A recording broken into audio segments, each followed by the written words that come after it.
I just worry about us getting that phone call or that text message for the next one. A legal loophole left open, making it harder for prosecutors to get justice for victims of fatal child abuse cases.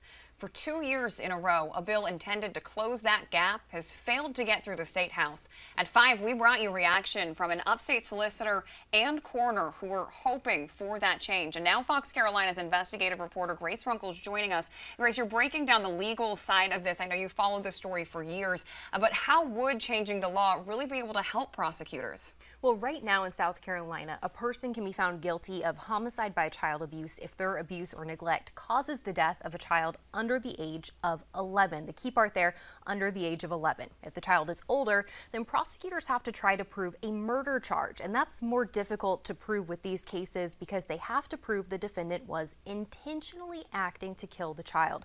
And in neglect cases, that's not always a factor. So those defendants can end up pleading down to lesser charges for less time in prison. And Grace, I know that you've covered several cases across the upstate here where a child died as a result of abuse or even neglect, but they've been older than 11. So then the prosecution has to try to convince the jury that these perpetrators are guilty of murder. What are solicitors really noticing about the victims in these cases? Well, in a lot of these cases, the kids have different types of special needs, and that's really the trend that they're seeing. And sometimes their medical conditions mean they are completely reliant on their parents. And that's another part of the law that doesn't make sense to the people that I've spoken to. If these kids were over 18, then the state would be able to pursue a charge called abuse or neglect of a vulnerable adult.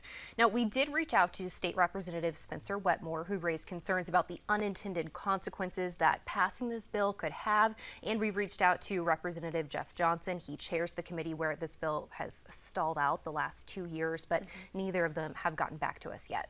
Now, Grace, we do want to make sure that we thank you for this and also tell everyone out there who's watching this, if you see something out there you feel like our investigative team should be looking into right here, we have a way for you to be able to contact us. Just go